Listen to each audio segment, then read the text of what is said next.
حدیث نبوی میں کہا گیا ہے ملکن آظم، کٹکھنی ملوکیت خلافت راشدہ کے بعد جو آئی ہے.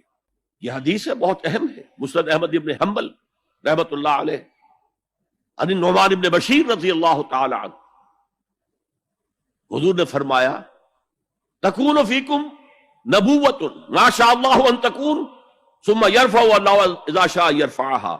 نبوت تمہارے مابین موجود رہے گی جب تک اللہ چاہے گا کہ موجود رہے، پھر اللہ اس نبوت کو اٹھا لے گا جب چاہے گا. یعنی میں موجود رہوں گا تمہارے مابین جب تک اللہ چاہے گا، پھر اللہ مجھے اٹھا لے گا، میرا انتقال ہو جائے گا. ثم تکون خلافت اللہ من حاج النبوہ، پھر ایک دور ہوگا خلافت کا جو عین نبوت کے نقش قدم پر ہوگی. فتکون ما شاء اللہ ان تکون، وہ بھی رہے گی جب تک اللہ چاہے گا کہ رہے. ثم یرفع اللہ اذا شاء یرفعها، پھر اس کو بھی اللہ اٹھا لے گا جب بھی چاہے گا. ثم تکون ملکن عاضا، پھر ایک دور آئے گا کاٹ کھانے والی. عضا یعض کہتے ہیں کاٹنا، پھر وہ کاٹ کھانے والی ظالم حکومت، ملوکیت کا دور آ جائے گا.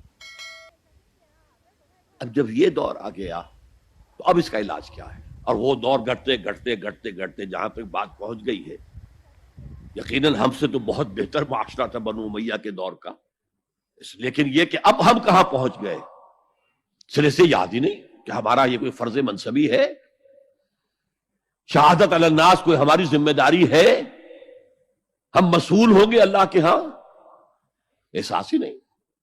اپنی روٹی، اپنی دال، یا اپنا مرغ پلاؤ متنجن جو بھی ہو، اپنا مکان، اپنی کوٹھی، اپنا محل، اپنی کار، اس کا نئے سے نیا جو ہے ماڈل، ساری ہماری سوچ تو ان چیزوں کے گرد ہے. کس کو یاد ہے کہ بحیثیت امت ہمارا فرض کیا تھا؟ اس حال میں کچھ لوگ تو ہونے چاہیے جو ہوش میں آئے. یہ ہے وَلْتَكُمْ مِنْكُمْ أُمَّةٌ.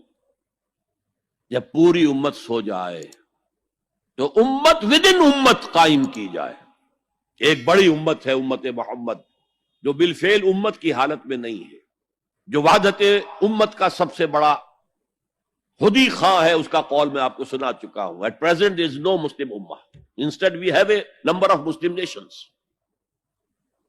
And today we have a number of Muslim countries. That's all. امت کہاں ہے؟ لیکن اسے آپ کہتے ہیں party with in party, state with in state, امہ ود ان امہ. جو لوگ جاگ جائیں، جنہیں ہوش آ جائے، جنہیں اپنی ذمہ داری کا احساس ہو جائے، وہ جمع ہو کر ایک امت کی شکل اختیار کرے. وہ اس مغالطے میں تو نہ ہے کہ صرف ہم مسلمان ہیں باقی کافر ہیں. معاذ اللہ ثم معاذ اللہ ثم معاذ اللہ. یہ بہت بڑا فتنہ ہے. بس یہ ہے کہ حکیم سعید صاحب مرحوم ہمارے پاکستان والے، جن کے بڑے بھائی یہاں تھے دلی میں، حکیم عبد الحمید صاحب، انہوں نے ایک تحریک چلائی تھی، جاگو اور جگاؤ، جاگو اور جگاؤ، جاگو اور جگاؤ. یہ ان کے سلوگنز میں سے ہے. تو جاگو اور جگاؤ، جسے ہوش آ گئی، ارے ہماری ذمہ داری تھی، ہم بھولے بیٹھے، اسی لیے ہم برباد ہو رہے، تباہ ہو رہے. تو دوسروں کو بھی جگائیں، دوسروں کو بھی یاد دلائیں، اور مل جل کر ایک امت بن جائیں. ہم مقصد لوگ، یہ امت جو ہے اس کا جو کوئی ایک مقصد ہے ہی نہیں سرے سے. زندگی برائے زندگی ہے، اب زندگی کسی مقصد کے لیے تو ہے ہی نہیں. بالکل جس طرح حیوان جیتے ہیں، زندگی تو وہ بھی گزارتے ہیں، لیکن ان کی زندگی کا مقصد کوئی نہیں. انہیں آپ ایکسپلائٹ کرتے ہیں، یوز کرتے ہیں. گھوڑے کو باندھ لیا بگی کے اندر، ٹانگے کے اندر، بیل کو جوت لیا اپنے ہل کے اندر، آپ استعمال کر رہے ہیں. ان کی زندگی کا تو کوئی مقصد نہیں. آج ہمارا حال یہ ہے، ہماری زندگیوں کا کوئی مقصد نہیں.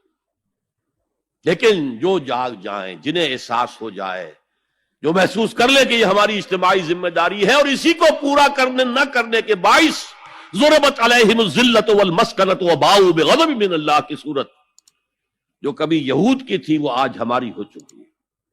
جو جاگے وہ دوسروں کو جگائیں، مل کر ایک امت بنائیں.